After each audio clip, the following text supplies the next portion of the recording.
نحمده ونصلي ونسلم على رسوله الكريم اما بعد فاعوذ بالله من الشيطان الرجيم بسم الله الرحمن الرحيم وَإِن تُطِعْ أَكْثَرَ مَنْ فِي الْأَرْضِ يُضِلُّوكَ عَنْ سَبِيلِ اللَّهِ إِن يَتَّبِعُونَ إِلَّا الظَّنَّ وَإِنْ هُمْ إِلَّا يَخْرُصُونَ۔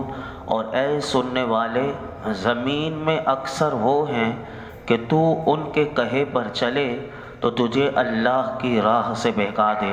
یہ صرف گمان کی پیروی کرتے ہیں اور یہ صرف اندازے لگا رہے ہیں۔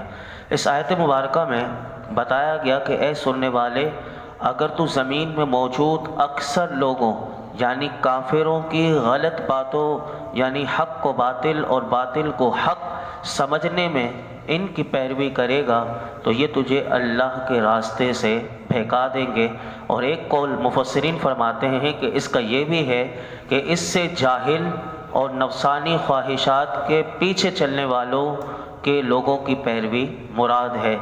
علماء فرماتے ہیں کہ اس آیت میں یہ پہلو بھی داخل ہے کہ عوام ایسے لوگوں سے ہمیشہ اپنے آپ کو محتاط میں رکھیں کہ جو اسلام کا لبادہ اوڑھ کر اسلام کی تعلیمات کی اشاعت کو اپنا ڈھال بنا کر پھر اسلام ہی کی بنیادیں وہ کھوکھلی کر رہے ہوتے ہیں، ان کے بارے میں علماء حق سے ہمیشہ کبھی ایسا لگے کہ یہ اسلام کے خلاف بھی باتیں کرتا ہے اور اسلامی لبادہ بھی اڑا ہوا ہے تو فوراً علماء حق سے رجوع کرنا چاہیے، اور دین کے جو مسلمہ امور ہیں ان میں قیاس آرائیاں حق کو باطل اور باطل کو حق ظاہر کرنے میں ان کی کیسی ہی توانائیاں صرف ہو رہی ہوں اس کے لیے علماء سے معلومات لے۔ اگر ان کی پیروی کر لی تو پھر یاد رکھیے کہ دنیا اور آخرت میں عظیم خسارے کا سبب بھی بن سکتا ہے۔ اسی آیت میں اللہ رب العالمین نے یہ بھی فرمایا کہ یہ صرف گمان کی پیروی کرتے ہیں، یعنی یہ کفار محبوب جو آپ سے اور آپ کے دین اور مذہب کے بارے میں جھگڑ رہے ہیں، انہیں تو اپنے مذہب کے درست ہونے کا بھی یقین نہیں۔ آج بھی لوگ کہتے ہیں ہمیں نہیں پتہ چلتا کہ ہم حق پر ہیں، کون حق پر ہے، تو یاد رکھیے یہ ایسی باتیں وہی لوگ کرتے ہیں کہ جن کو خود نہیں پتہ ہوتا۔ نہیں پتہ تو سیکھو، سیکھنے سے آپ کو پتہ چلے گا۔ یہ کافروں کو اپنے یعنی قرآن کہتا ہے کہ ان کے اپنے مذہب ہونے کا بھی یعنی یہ کافر ہیں، اور جس کو یہ بتوں کی پوجا کرتے ہیں اس کے باوجود بھی انہیں اپنے مذہب کا بھی درست ہونے کا یقین نہیں تھا۔ اپنے مذہب کو درست ثابت کرنے کے لیے ان کے پاس کوئی دلیل نہیں تھی، صرف ایک ہی دلیل جب پوچھی جاتی تھی تو یہ کہتے تھے کہ ہم نے اپنے باپ دادا کو اور جاہل گمراہ باپ دادا کو دیکھا ہے تو ہم ان کی تقلید کرتے ہیں۔ یہ لوگ قرآن بتاتا ہے کہ یہ بصیرت سے اور حق شناسی سے اب انہوں نے اپنے آپ کو محروم رکھا ہوا تھا اور دین کے بارے میں یہ غلط اندازے لگاتے تھے اور یہ کہتے تھے کہ یہ حلال ہے یہ حرام ہے۔ تو یاد رکھیے، قانون یاد رکھیے گا، کوئی اپنی عقل سے یا تکا لگا کر یہ نہ کہے کہ یہ حلال ہے یہ حرام ہے۔ یاد رکھیے حلال اور حرام کا قانون یاد رکھیے گا کہ جسے اللہ اور اللہ کے رسول نے حلال کیا وہ حلال ہے، جسے اللہ اور اللہ کے رسول نے حرام کہہ دیا وہ حرام ہے۔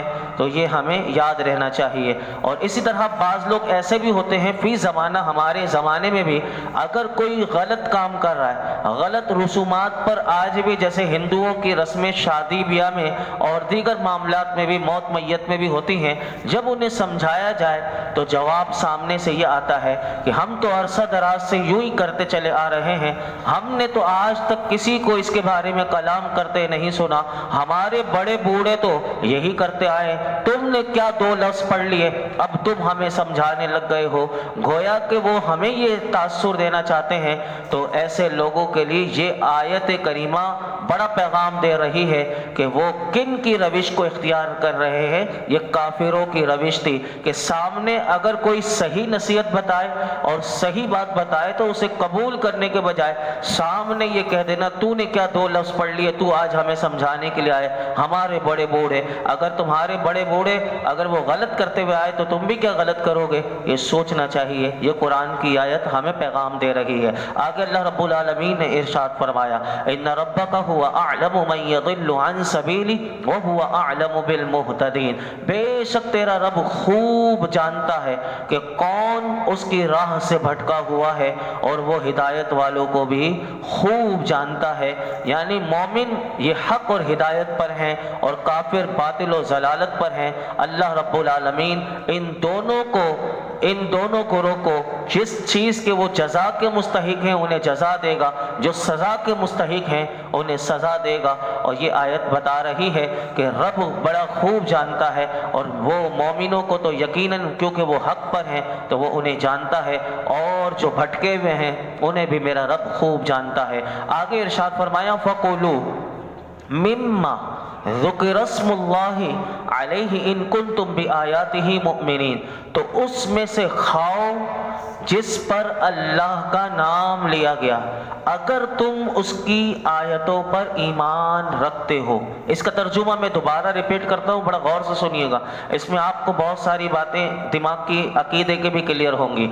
فرمایا تو اس میں سے کھاؤ، فَقُولُوا کھاؤ، کہ جس پر اللہ کا نام لیا گیا اگر تم اس کی آیتوں پر ایمان رکھتے ہو۔ جو جانور اللہ کے نام پر ذبح کیا گیا اسے کھاؤ، اور جو اپنی موت مر گیا یا جس جانور کو بتوں کے نام پر ذبح کیا گیا وہ جانور حرام ہے۔ جانور کے حلال اور حرام ہونے کا تعلق یاد رکھیے کہ اللہ کے نام سے ہے، یا پھر وہ خود مر جائے تو اس کا حرام کا تعلق ہے۔ اس آیت مبارکہ کا شان نزول یہ ہے کہ مشرکین مسلمانوں پر یہ اعتراض کرتے تھے کہ تم اپنا قتل کیا ہوا، یعنی مسلمانوں کو کہتے تھے کہ تم اپنے ہاتھ سے جو ذبح کرتے ہو وہ تم کھاتے ہو، اور جو وہ تمہارے لیے حلال ہے، اور جو جس کو اللہ نے مارا ہو یعنی جو اپنی موت آپ مر جائے اس کو حرام جانتے ہو۔ اس کے جواب میں یہ اللہ رب العالمین نے آیت مبارکہ نازل کی، اور جس میں یہ فرمایا گیا کہ جو اللہ کے نام پر ذبح کیا گیا وہ حلال ہے، اور جو اس کے نام پر ذبح نہ ہوا وہ حرام ہے۔ یہ قانون قرآن نے ہمیں بتا دیا۔ کافروں کا اعتراض کہ ذبیحہ کو ہم مارتے ہیں اور جو خود مرے اسے اللہ مارتا ہے، اور فرمایا جو اللہ کا مارا ہوا ہو وہ حرام کیوں، یہ اعتراض یہ کرتے تھے۔ تو ان کو یہ سمجھایا گیا کہ تمہارا یہ اعتراض کی بنیاد ہی غلط ہے کہ جس جانور کو کوئی شخص مارے یا جو جانور خود مر جائے، بہرحال دونوں کو موت دینے والا تو اللہ ہی ہے، دونوں جانوروں کو موت دینے والا اللہ ہی ہے۔ لہٰذا دونوں صورتوں میں یوں فرق کرنا باطل ہے کہ ایک کو ہم نے مارا اور ایک کو اللہ نے مارا۔ اب علماء نے یہاں پر اس آیت کے ضمن میں سمجھایا کہ ایک حلال اور دوسرا حرام کیوں ہے، تو یاد رکھو ایک حلال اور ایک حرام اس وجہ سے ہے کہ یہ اللہ کا حکم ہے، اور وہ خالق ہے، وہ مالک ہے، وہ جو چاہے حکم دے، اس کے نام کی تعظیم کی صورت کی وجہ سے جانور حلال ہے، یعنی جانور کو اس کے نام پر ذبح کیا جاتا ہے، یہ میرے رب کے نام کی تعظیم کی وجہ سے حلال ہے، اور جو اس کے نام کے علاوہ خود مر جائے تو اسے اسی نے حرام کیا۔ ہم اپنے رب کے حکم کے پابند ہیں، ہم اپنی عقل نہیں لگائیں گے کہ یہ کیوں حرام ہو گیا، یہ کیوں حلال ہو گیا۔ جس کو اللہ نے حلال کر دیا، اللہ کے رسول نے حلال کر دیا، وہ حلال ہے، اور جو حرام ہے وہ حرام ہے۔ تو اس سے علماء کہتے ہیں اس آیت سے یہ پتہ چلا کہ قرآن مجید کی آیات پر ایمان لانا، یہ والی آیت اس بات کا تقاضا کرتی ہے کہ اللہ نے جسے حلال فرمایا اسے حلال سمجھا جائے، اور جسے حرام فرمایا اسے حرام سمجھا جائے اور اس سے بچا جائے۔ اللہ کے حلال کیے ہوئے کو حرام قرار دینا، اللہ کے حلال کیے ہوئے کو حرام قرار دینا، یہ دونوں فرمایا کہ اس کو حلال کو حرام سمجھنا اور حرام کو حلال سمجھنا یہ قرآن پر ایمان کے منافی ہے، یعنی اس کے خلاف ہے۔ رسول اللہ صلی اللہ علیہ وسلم کی حدیث پاک یاد رکھیے کہ یہ حدیث پاک مشکات المصابیح میں آتی ہے کہ حضرت ابو ہریرہ رضی اللہ تعالیٰ عنہ فرماتے ہیں کہ اللہ کے محبوب علیہ الصلوۃ والسلام نے ارشاد فرمایا قرآن کریم 5 قسموں پر اترا۔ یاد رکھیے گا قرآن میں 5 قسم کی ٹائپس ہیں۔ 5 ٹائپس پر قرآن نازل ہوا۔ سب سے پہلے حلال، نمبر 2 حرام، نمبر 3 محکم، نمبر 4 متشابہ، نمبر 5 مثالیں۔ یعنی یہ 5 قسموں پر قرآن اللہ کا نازل ہوا ہے۔ حلال، جس کو قرآن نے حلال کہا ہمارے لیے حکم ہے اس کو حلال جانو، جو حرام ہے اس کو حرام مانو۔ محکم کہتے ہیں جس کا حکم دیا گیا ہو تو اس حکم کو فالو کرنا پڑے گا۔ متشابہ وہ ہوتا ہے کہ جس کی مراد اللہ اور اللہ کے رسول جانتے ہیں، اور جس کو اللہ رب العالمین اپنے محبوب کے صدقے میں اس امت کے اولیاء ان کو بتا دے تو وہ جانتے ہیں۔ ہمارے لیے متشابہ پر کیا ہے؟ قرآن کی جتنی متشابہ آیات ہیں اس پر ہمارا ایمان ہونا چاہیے کہ میرے رب نے جو فرمایا حق فرمایا، سچ فرمایا۔ اور 5ویں قسم جو ہے وہ مثالیں ہیں، تو اس پر ہمارے لیے کہا گیا کہ اس سے عبرت پکڑو۔ قرآن میں جتنی مثالیں آئی ہیں ان مثالوں سے عبرت لو۔ تو یہاں ایک اور حدیث پاک میں آتا ہے، حضرت صہیب رضی اللہ تعالیٰ عنہ روایت کرتے ہیں کہ اللہ کے محبوب علیہ الصلوۃ والسلام نے ارشاد فرمایا کہ اس شخص کا قرآن پر ایمان نہیں کہ جو اس کی حرام کی ہوئی چیزوں کو حلال سمجھے، یعنی اللہ نے حرام کیا وہ حلال سمجھے تو اس کا قرآن پر ایمان ہی نہیں ہے۔ یہ دونوں حدیث پاک میں نے آپ کے سامنے رکھ دی۔ اب آئیے، فرمایا وَمَا لَكُمْ أَلَّا تَأْكُلُوا مِمَّا ذُكِرَ اسْمُ اللَّهِ عَلَيْهِ وَقَدْ فَصَّلَ لَكُم مَّا حَرَّمَ عَلَيْكُمْ إِلَّا مَا اضْطُرِرْتُمْ إِلَيْهِ وَإِنَّ كَثِيرًا لَّيُضِلُّونَ بِأَهْوَائِهِمْ بِغَيْرِ عِلْمٍ إِنَّ رَبَّكَ هُوَ أَعْلَمُ بِالْمُعْتَدِينَ۔ اور تمہیں کیا ہے کہ تم اس میں سے نہ کھاؤ کہ جس پر اللہ کا نام لیا گیا، حالانکہ وہ تمہارے لیے وہ چیزیں تفصیل سے بیان کر چکا ہے جو اس نے تم پر حرام کی ہیں، سوائے ان چیزوں کے کہ جن کی طرف تم مجبور ہو جاؤ۔ اور بے شک بہت سے لوگ لا علمی میں اپنی خواہشات کی وجہ سے گمراہ کرتے ہیں۔ بے شک تیرا رب حد سے بڑھنے والوں کو خوب جانتا ہے۔ اس آیت مبارکہ میں یہ بتایا گیا کہ قانون یاد رکھو کہ حرام چیزوں کا قرآن حکیم میں مفصل بیان ہوا ہے، یعنی جتنی چیزیں حرام ہیں وہ اللہ رب العالمین نے قرآن میں تفصیل سے بیان کر دی ہیں کہ یہ حرام ہے، اور جو رہ گئی اسے میرے آقا علیہ الصلوۃ والسلام کی حدیث مبارکہ سے پتہ چلتا ہے کہ یہ حرام ہے۔ فرمایا کہ جب حرام چیزوں کا تفصیلی بیان متعدد صورتوں میں اور حضور کے فرامین میں موجود ہے، یوں ہی مجبوری کی حالت میں اگر کسی کو حرام کھانا پڑ جائے، یعنی مجبوری کیا ہے کہ کھائے گا نہیں تو مر جائے گا، تو وہ مجبوری کی حالت میں کہ تھوڑا سا کھا کے اپنی جان بچا سکتا ہے، تو وہ بھی قرآن میں بتا دیا گیا۔ یہاں پر ان لوگوں کے لیے پیغام ہے، پہلے تو کافروں کے لیے، کہ کافروں کو کہا گیا کہ بے شک بہت سے لوگ گمراہ کرتے ہیں۔ اس آیت میں آپ نے یہ ابھی ترجمہ سنا کہ بہت سے لوگ گمراہ کرتے ہیں۔ کیسے گمراہ کرتے ہیں؟ کافر کیسے گمراہ کرتے تھے اور آج کے دور میں لوگ کیسے گمراہ کرتے ہیں، دونوں کو میں آپ کے سامنے رکھتا ہوں۔ کافر کیا کرتے تھے؟ کافروں نے بحیرہ اور سائبہ، یہ 2 جانور، یہ پیچھے میں سورہ مائدہ میں یہ بتا چکا تھا کہ بحیرہ کیا ہوتا ہے، سائبہ، تو یہ کیا کرتے تھے، یہ بتوں کے نام پر ان جانور کو چھوڑتے تھے اور یہ کہتے تھے کہ یہ ہم نے اپنے بتوں کے لیے چھوڑے، اب یہ حرام ہے۔ اور جو جانور غیر خدا کے نام پر ذبح کرتے تھے کافر، بسم اللہ، بسم العزیٰ، بسم المنات، بسم الحبل، یہ سارے ان کے بت کے نام تھے، تو ان کے ناموں پر ذبح کرتے تھے، اور یا وہ جانور جو خود مر جاتے تھے، یہ 2 قسم کے جانوروں کو یہ حلال سمجھتے تھے، حالانکہ معاملہ اس کے برعکس ہے۔ لہٰذا قرآن کہتا ہے ان جاہلوں کی بات نہ مانو۔ یہ تو تھا کافروں کا طریقہ۔ آج کے دور میں لوگ کیسے گمراہ کرتے ہیں، تو یاد رکھیے آج کے دور میں ان لوگوں کے لیے اس آیت میں بہت بڑا پیغام ہے، انہیں غور کرنا چاہیے۔ قرآن کہتا ہے جو اپنی نفسانی خواہشات کی وجہ سے چیزوں کو حرام یا حلال قرار دے کر گمراہ کرتے ہیں، جیسے اب وہ کیسے کرتے ہیں وہ میں بھی آپ کے سامنے رکھتا ہوں، شریعت کا اس سے کوئی تعلق نہیں ہوتا۔ ان حضرات کو بھی غور کرنے کے لیے حاجت ہے۔ قرآن کہتا ہے کہ جو جانور کو حرام کی صف میں داخل کر دیتے ہیں وہ جانتے ہیں کہ جانور کو ذبح کرتے وقت اللہ کا نام لیا گیا۔ اب وہ کون سے جانور ہیں؟ وہ وہی جانور ہیں کہ جو نیاز کے لیے ہوتے ہیں، اور ان کو کسی سے بھی آپ پوچھ لیں، کوئی جاہل سے جاہل بھی ہونا، بھائی آپ نے نیاز تو کی لیکن جانور پر ذبح کرتے وقت کیا پڑھا؟ تو وہ کیا پڑھتا ہے؟ بسم اللہ اللہ اکبر۔ کوئی کسی بزرگ کا، کسی ولی کا، کسی اہل بیت کا، کسی کا سرکار کا نام کبھی بھی جانور کے ذبح کے وقت نہیں لیتا، یعنی ذبح کرتے وقت، چھری چلاتے وقت وہ جانور پر بسم اللہ اللہ اکبر کہتا ہے۔ اور قرآن آپ نے ابھی سنا، فَكُلُوا مِمَّا ذُكِرَ اسْمُ اللَّهِ، کہ جس پر اللہ کا نام لیا گیا اسے کھاؤ۔